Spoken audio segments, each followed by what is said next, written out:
बिस्मिल्लाहिर्रहमानिर्रहीम। अस्सलाम वालेकुम नाज़रीन, आप यूट्यूब चैनल देख रहे हैं। मैं इमरान खान हूँ। बड़ी ख़बर जो है वो पाकिस्तान तहरीक इंसाफ के साबिक़ वज़ीर-ए-आज़म इमरान खान साहब और बानी चेयरमैन तहरीक इंसाफ के जो हैं उनके ख़िलाफ़ एक नया मुकदमा खुल गया है और FIA ने इंक्वायरी का फ़ैसला कर लिया है। इसमें इमरान खान साहब से तहकीकात की जाएंगी। ये जो मामला है इसमें इमरान खान साहब का जो ऑफिशियल ट्विटर या जिसको X अकाउंट कहते हैं वहाँ से शेख मुजीबुर रहमान की वीडियो अपलोड करने पर FIA साइबर विंग ने इंक्वायरी का फ़ैसला किया है। मामला ये है कि गद्दार कौन के नाम से एक ट्वीट इमरान खान साहब के अकाउंट से अपलोड हुआ और उस ट्वीट के अंदर ये क्वेश्चन किया गया था कि उस वक्त के मिलिट्री जर्नल जो थे वो गद्दार थे या शेख मुजीबुर रहमान गद्दार थे। और हुमूदुर रहमान कमीशन की जो रिपोर्ट है उसका हवाला इमरान खान साहब की जानिब से दिया गया था उनके ट्विटर अकाउंट के ऊपर। ज़राए के मुताबिक 26 मई को Imran Khan official X handle से शेख मुजीबुर रहमान के नाम पर एक प्रोपेगेंडा वीडियो ट्वीट की गई। बानी PTI इस वक्त खुद अडयाला जेल में कैद है, जबकि उनका official handle propaganda video upload के लिए इस्तेमाल किया गया। ज़राए का कहना है कि FIA साइबर विंग PTI के 4 लोगों से इस मामले पर बातचीत करेगा। ये 4 लोग कौन हैं ये भी आप देख लीजिए। इमरान खान साहब से, बैरिस्टर गौहर खान से, उमर अयूब से और रऊफ़ हसन से, इनसे बातचीत करेंगे और FIA टीम इस बात का तयन करेगी कि वीडियो ट्वीट इमरान खान ने खुद किया या उनकी इजाज़त से किया गया, ये देखना पड़ेगा। अगर तो इमरान खान साहब ने खुद किया या उनकी इजाज़त से किया गया तो ये एक टोटली डिफरेंट सिचुएशन होगी। और अगर इमरान खान साहब कहते हैं जी कि मेरी इजाज़त से नहीं हुआ, मैंने उसको नहीं देखा, तो फिर एक अलग सिचुएशन होगी। उसमें फिर इमरान खान साहब को ये कहा जा सकता है कि क्योंकि आपके अकाउंट से ऐसी चीज़ें हो रही हैं आपके नाम पर जो आपकी मर्ज़ी के ख़िलाफ़ हो रही हैं, तो आप बाकायदा लिख कर दीजिए, हमें बताइए कि आपकी मर्ज़ी के ख़िलाफ़ ये हुआ है। तो फिर FIA एक कार्रवाई शुरू करेगा ट्विटर के साथ या X वालों के साथ कि आप इस अकाउंट को मुअत्तल कर दें या इसको ख़त्म कर दें। फिर इमरान खान का अकाउंट जो है वो एग्जिस्ट नहीं करेगा और इमरान खान साहब को मजबूर किया जाएगा कि अगर आप इसको डिसोन करते हैं तो एक अलग सिचुएशन है, ओन करते हैं तो मुकदमा है, डिसोन करते हैं तो फिर ये ट्विटर अकाउंट जो है, ये हैंडल जो है जिसके ऊपर जो फॉलोअर्स की तादाद है वो मैं आपको बता देता हूँ। ये लगभग 21 मिलियन फॉलोअर्स हैं जी इसके ऊपर। ये पाकिस्तान में सबसे बड़ा ट्विटर अकाउंट है या X अकाउंट है जो इमरान खान साहब का है। 20.7 मिलियन फॉलोअर्स हैं इमरान खान साहब के, तो ये बहुत बड़ी तादाद है जी। और इतनी बड़ी तादाद में किसी के भी फॉलोअर्स पाकिस्तान में नहीं है ट्विटर के ऊपर। और मुझे पता है कि यहाँ पे फॉलोअर्स कितनी मुश्किल से आते हैं, यानी 4-5 मिलियन 6 मिलियन तक पहुँचने में बहुत टाइम लग जाता है। तो इमरान खान साहब का एक तो अकाउंट बहुत पुराना है, 2010 से वो मार्च 2010 से वो ट्विटर इस्तेमाल कर रहे हैं। तो अब या तो इमरान खान साहब को ये 2 ऑप्शन बज़ाहिर ये बताया जा रहा है, लेकिन हो सकता है इमरान खान साहब इसके अलावा किसी और ऑप्शन की तरफ चले जाएं और उनको तहरीरी दरख्वास्त ना देनी पड़े कि मेरा ट्विटर अकाउंट बंद किया जाए। अच्छा, इसमें हो क्या सकता है, देखें, ट्विटर को ख़त लिखा जाएगा, X को ख़त लिखा जाएगा। मैं ट्विटर बोलता हूँ ज़रा कंफर्टेबल रहता हूँ तो मुझे आप यही बोलने दीजिए। उनको ख़त लिखा जाएगा FIA की तरफ से कि जी ये एक अकाउंट है और ये फेक अकाउंट के तौर पे इस्तेमाल हो रहा है। जो इमरान खान साहब हैं वो जेल में हैं, उनके अकाउंट को इस्तेमाल किया जा रहा है और उन्होंने ये कह दिया कि मेरी मर्ज़ी के ख़िलाफ़ हो रहा है, लिहाजा इसको बंद कर दिया जाए और इमरान खान साहब की तरफ से लिखवाया जाए। ये कोशिश की जाएगी। जो पाकिस्तान तहरीक इंसाफ के लोग हैं उसमें बैरिस्टर गौहर पहले ही डिसोन कर चुके हैं। उन्होंने कहा जी इमरान खान साहब सारी चीज़ों को, कंटेंट को देखते तो नहीं है। हाँ, ये ज़रूर है कि बुनियादी चीज़ें वो बता देते हैं कि ये चीज़ ऐसे होनी चाहिए और ये नुक्ता नज़र है। कुछ लिख के देने के लिए तो उनको इजाज़त है नहीं। इमरान खान साहब के हाथ का लिखा हुआ तो कुछ बाहर आता नहीं है। लिहाजा सिचुएशन ये है कि इमरान खान साहब कुछ बाहर खुद भिजवा नहीं सकते और वो चीज़ों को देख भी नहीं सकते। तो जो चीज़ें रिपोर्ट होती हैं उनमें बदलाव भी हो जाता है और वो बगैर अप्रूवल के भी चली जाती हैं। ये बैरिस्टर गौहर साहब का इससे मिलता जुलता एक मौक़िफ़ उनका है। रऊफ़ हसन साहब ने ये सारा मामला जो है सोशल मीडिया के ऊपर रखा।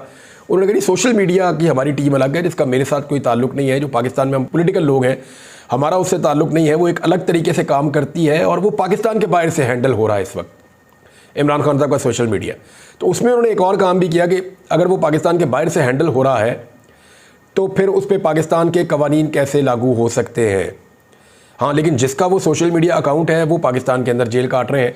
अब ये एक अजीब सिचुएशन है, अदालत में जाएगी तो पता चलेगा कि इसका क्या बनता है। लेकिन नॉर्मली इमरान खान साहब के ख़िलाफ़ जो भी केस आता है वो पहले एक पीक पकड़ता ज़रूर है। अगर ये केस आया है तो ये अपनी पीक तक पहुंचेगा। आने वाले दिनों में हम इसमें बहुत सारी सियासत देखेंगे। लेकिन मुझे जो एक अजीब चीज़ लग रही है ना, वो ये लग रही है कि जो इसमें मौजू छेड़ा गया है पाकिस्तान के और पाकिस्तान के इदारों के नुक्ता नज़र से, वो हसास है। इस मौजू पे ज़्यादा डिस्कशन होना शुरू हो जाएगी, बातचीत होना शुरू हो जाएगी कि क्या वाकई जो पाकिस्तान 2 लाख हुआ उसके लिए कसूर किसका था, जिम्मेदार कौन था। जिन लोगों ने हमीदुर रहमान कमीशन की रिपोर्ट को नहीं पढ़ा हुआ वो भी उसको निकाल कर पढ़ेंगे और ये मामला ज़्यादा लोगों तक पहुंचेगा कि एक्चुअली पाकिस्तान 2 लाख कैसे हुआ था। ये पाकिस्तान की तारीख का एक बड़ा तल्ख तजर्बा है और एक बड़ी तल्ख हकीकत है। एक ऐसा ज़ख़म है जो भर नहीं पा रहा।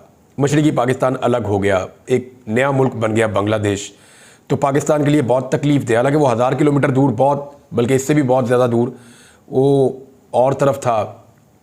बीच में पूरा एक मुल्क है भारत, उस तरफ बांग्लादेश, इस तरफ पाकिस्तान, तो कोई ज़मीनी रास्ता भी नहीं मिलता था, तो सिचुएशन मुख्तलिफ थी। लेकिन अब ये मुकदमा इमरान खान साहब के ऊपर तैयार हो गया है। जब इसके कंटेंट पे बात होगी तो फिर चीज़ें सामने आएंगी। मैं आपके सामने 2 चीज़ें रख देता हूँ। ये 2 अखबारात हैं और ये सन 2002 के अखबारात हैं। इसमें जो पहली खबर मैं आपके सामने रखूँगा ये द गार्डियन की खबर है। बैनुल-अक़वामी जरीदा है द गार्डियन, बहुत मशहूर है, आप सब इसको जानते हैं। उसकी जो हेडलाइन थी और तारीख थी 30 जुलाई 2002, 30 जुलाई 2002 की तारीख है। और ये अखबार लिखता है, 21 साल पुराना अखबार है, मैं आपको उसमें से पढ़ के सुना रहा हूँ कि Musharraf faces storm on mission to Bangladesh, कि बहुत बौछाड़ हो गई मुशर्रफ साहब के ऊपर और बहुत ज़्यादा तनकीद हो गई जब वो बांग्लादेश के मिशन पे जा रहे हैं। अब ये खबर ये कहती है कि पाकिस्तान के फ़ौजी हुक्मरान जनरल मुशर्रफ 1971 की जंग आज़ादी से 3 दहाइयों पर मुहित तल्ख इल्ज़ाम तराशियों को ख़त्म करने की एक नई कोशिश में सख्त सिक्योरिटी में कल बांग्लादेश पहुँचे हैं। ये जब पहुँचे बांग्लादेश तो उसके बाद ये रिपोर्ट हुआ। अच्छा, इसमें यह बताया गया है कि वहाँ पर तलबा और जो शहरी हैं वो हड़ताल भी कर रहे हैं और मुजाहरे भी कर रहे हैं। जिस वक्त परवेज़ मुशर्रफ साहब 2002 में जुलाई में पहुँचे बांग्लादेश, उस वक्त वहाँ पे प्रोटेस्ट हो रहे थे, एहतजाज हो रहे थे, हड़ताल की मनसूबाबंदी की गई और जनरल मुशर्रफ के दौरे के ख़िलाफ़ मुजाहरे भी किए गए। तो जनरल मुशर्रफ को तलबा और इंसानी हकूक़ की तंजीमों ने बहुत ज़्यादा उनका मुखालफत की, उनका इस्तकबाल नहीं किया और उन्होंने कहा कि इस्लामाबाद जंग आज़ादी के दौरान पाकिस्तानी फ़ौजियों के मज़ालम पर माफ़ी मांगे। और उनका दावा यह है कि पाकिस्तानी फ़ौजियों के हाथों 30 लाख अफराद हलाक हुए, ये उनका दावा है। अब ये जो बांग्लादेश का रवैया था जब परवेज़ मुशर्रफ साहब ने ट्रैवल किया सन 2002 में बांग्लादेश का, और वो इस मिशन पर गए कि बांग्लादेश और पाकिस्तान के ताल्लुकात बेहतर हों, और वो जो एक बहुत लंबा एक अरसा है जिसमें मुखालफत रही और तंग नज़री रही और एक दूसरे को भाइयों या दोस्तों की तरह नहीं देखते रहे, तो उस चैप्टर को ख़त्म करना चाहते थे, तलखियों को ख़त्म करना चाहते थे परवेज़ मुशर्रफ मशरक़ी पाकिस्तान बनने के या बांग्लादेश बनने के 30 साल के बाद, सन 2002 में। 31 साल हो चुके थे उस वक्त तक, या 31 साल होने वाले थे उस वक्त तक। तो दूसरी खबर जो मैं आपको बताऊंगा ये उससे अगले दिन की है। ये है जी 31 जुलाई 2002 की खबर है और ये खबर है द टेलीग्राफ की। ये भी एक इंटरनेशनल जरीदा है और ये क्या लिखता है कि मुशर्रफ अपॉलोजी टू बांग्लादेश, कि मुशर्रफ ने बांग्लादेश से माफ़ी मांगी। परवेज़ मुशर्रफ ने बांग्लादेश से किस बात की माफ़ी मांगी? अब ये बड़ा सवाल है जो आपके दिमाग में आ रहा होगा। तो उस दिन परवेज़ मुशर्रफ साहब ने बांग्लादेश से कहा, ये बात आज से 21-22 साल पुरानी है और परवेज़ मुशर्रफ साहब उस वक्त पाकिस्तान के स्याह और सफ़ेद के मालिक थे, पाकिस्तान के सदर थे और पाकिस्तान के आर्मी चीफ थे। तो उन्होंने बांग्लादेश में माफ़ी क्या मांगी? तो ये खबर क्या कह रही है कि पाकिस्तान के सदर परवेज़ मुशर्रफ ने कल एक जुर्रतमंदाना इक़दाम उठाया जब उन्होंने 1971 में उनके मुल्क से आज़ादी के लिए बांग्लादेश की जंग में होने वाले मज़ालम के लिए वाज़े तौर पर माफ़ी मांगी। जनरल मुशर्रफ का अफसोस का इजहार किसी पाकिस्तानी फ़ौजी हुक्मरान का पहला बांग्लादेश के सरकारी दौरे के दौरान सामने आया। उनके अल्फाज को मिला जुला रद्द-ए-अमल मिला। बांग्लादेशी हुकूमत ने उनका खैर मकदम किया, लेकिन मुल्क की अपोजिशन ने उनके इशारे को नाकाफ़ी करार दिया। बांग्लादेश की जो गवर्नमेंट थी उन्होंने कहा जी बहुत अच्छी बात है, परवेज़ मुशर्रफ साहब ने माजरत की है मज़ालम के ऊपर, लेकिन बांग्लादेश की अपोजिशन ने कहा जी ये काफ़ी नहीं है, और करनी चाहिए।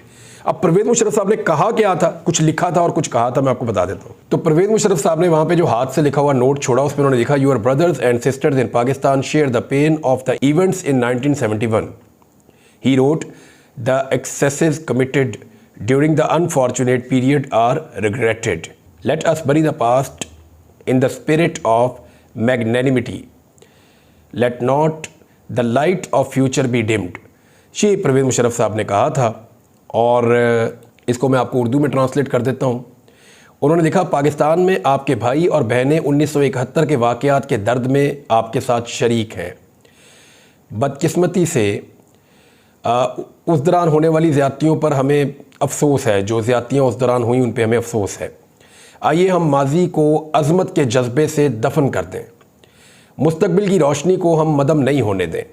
ये उन्होंने अज़म का इजहार किया परवेज़ मुशर्रफ साहब ने। उसके बाद उन्होंने ढाका में एक सरकारी जो ज़ियाफ़त हुई उनकी, उसमें अपने पछतावे को उन्होंने दोहराया।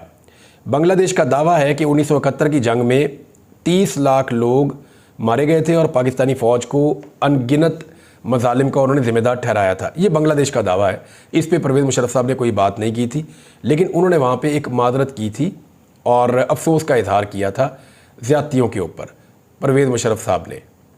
हमारा ये मानना भी है पाकिस्तान का कि इसमें इंडिया का एक बहुत बड़ा रोल था। मुफ्ती बानी का आपको पता है कि एक किरदार था। मोदी साहब जो है वो इनमें कुछ चीज़ों को पहले खुद भी एक्सेप्ट कर चुके हैं। ऐसा नहीं है कि आज हालात किसी और तनाजुर में जा रहे हैं तो सब लोग एक ही तरफ को चल पड़े। आपको तस्वीर के सारे रुख देखने होते हैं। आपको देखना होता है कि उस वक्त बांग्लादेश में सिर्फ एक फ़ोर्स काम नहीं कर रही थी। आप सारा का सारा इल्ज़ाम उठाकर पाकिस्तान के ऊपर या पाकिस्तानी जर्नैलों पे नहीं डाल सकते। हाँ, जब हमने अपना एहतसाब किया, हुमूदुर रहमान कमीशन की जब रिपोर्ट आई और वो चीज़ें हमारे खाते में जितनी पड़नी थी वो पड़ गई, लेकिन इंडिया ने भी कहा है कि उन्होंने भी कार्रवाइयाँ डाली थी, उन्होंने खुद एक्सेप्ट किया है, और बहुत सारे और एलिमेंट भी थे। वो अनफॉर्चुनेट था, वो बदकिस्मती थी, लेकिन परवेज़ मुशर्रफ साहब ने किस बात की माफ़ी मांगी सन 2002 में, ये भी हमें याद रखना पड़ेगा। बहरहाल इसमें क्या होता है आगे चल के हम देख लेते हैं, क्योंकि नॉर्मली जो इमरान खान साहब के खिलाफ मुकदमा होता है वो बहुत आगे तक तो जाता है।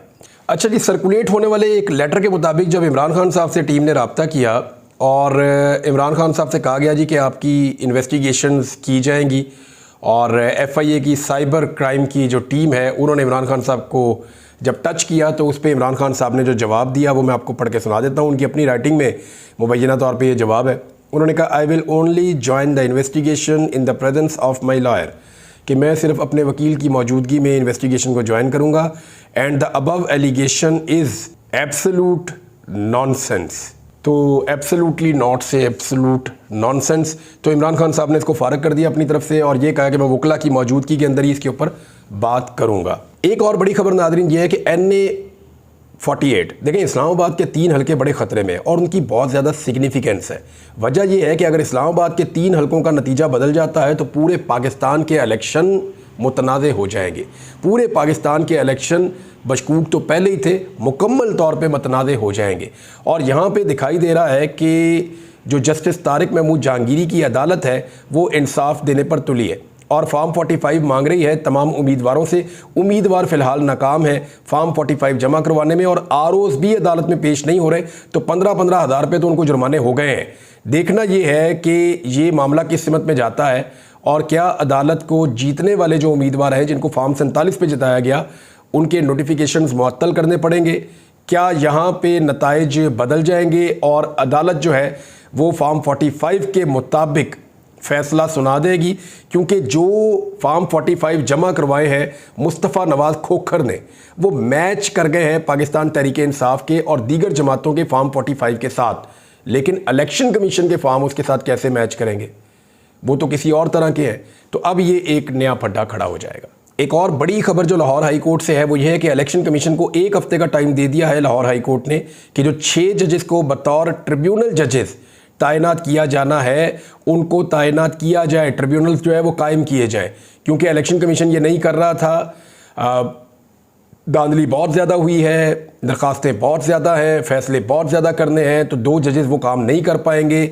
लिहाजा 6 दीगर जजेस को अवॉइड किया जा रहा था इलेक्शन कमीशन की जानिब से, लेकिन 1 हफ्ते का वक्त दे दिया है लाहौर हाई कोर्ट ने। अब ये करना पड़ेगा, इसके भी बड़े असरात आएंगे पंजाब के धांधली ज़दा इलेक्शन के ऊपर।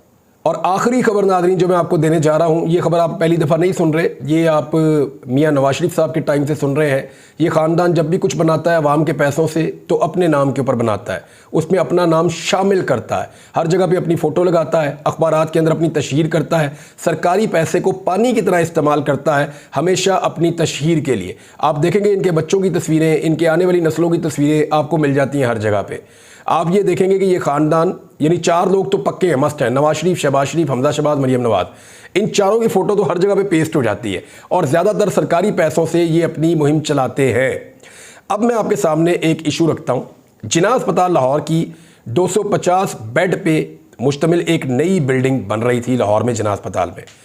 अच्छा, ये काम शुरू होता है मार्च 2022 में। पाकिस्तान तहरीक इंसाफ के उस वक्त का जो वज़ीर आला थे उन्होंने और वज़ीर सेहत ने, यास्मीन राशिद साहिबा ने, जिन्ना अस्पताल में 7.5 अरब रुपए के 250 बेड पर मुश्तमिल ट्रॉमा सेंटर का संगे बुनियाद रखा था। फिर उसके बाद हमजा शहबाज की हुकूमत आई तो उसने काम रोक दिया। फिर दोबारा पाकिस्तान तहरीक इंसाफ की हुकूमत आई तो दोबारा काम शुरू करवा दिया। फिर मोहसिन नकवी साहब की निगरान हुकूमत आई तो उन्होंने और गौहर एजाज ने ट्रॉमा सेंटर के बजाय जो उसको नाम उसका बदल दिया और बदल के जिन्ना कार्डियोलॉजी इंस्टीट्यूट रख दिया उसका नाम बाद में। और अब जो नई खबर है उसके मुताबिक आज गौहर एजाज जो चेयरमैन जिन्ना अस्पताल बोर्ड के हैं, उन्होंने मरियम नवाज को खुश करने के लिए, यानी पहले इसका नाम जो है वो तब्दील करके ट्रॉमा सेंटर के बजाय कायदे-ए-आज़म मोहम्मद अली जिन्ना के नाम के ऊपर जिन्ना कार्डियोलॉजी इंस्टीट्यूट रखा गया और अब उसका नाम बदल के मरियम नवाज को खुश करने के लिए Maryam Nawaz institute of cardiovascular disease रख दिया गया है। तो जो सबसे बड़ी डिजीज़ है ना, डिजीज़ कहते हैं बीमारी को, सबसे बड़ी बीमारी जो है ना वो यहाँ है दिमाग में, नरगसियत के हर पास से मैं ही नज़र आऊँ। मेरा ही टिकटॉक चलना चाहिए, मेरा ही ट्विटर चलना चाहिए, बाकी सबके ट्विटर बंद कर दो, बाकी सबके टिकटॉक फारग कर दो, सारा पाकिस्तान जेल में भर दो, हर जगह पे हर दीवार पे मेरी फ़ोटो नज़र आनी चाहिए। ये नरगसियत है, हिटलर वाली सोच। अब तक के लिए इतना ही, अपना ख्याल रखिएगा, अपने इस चैनल का भी। अल्लाह हाफ़िज़।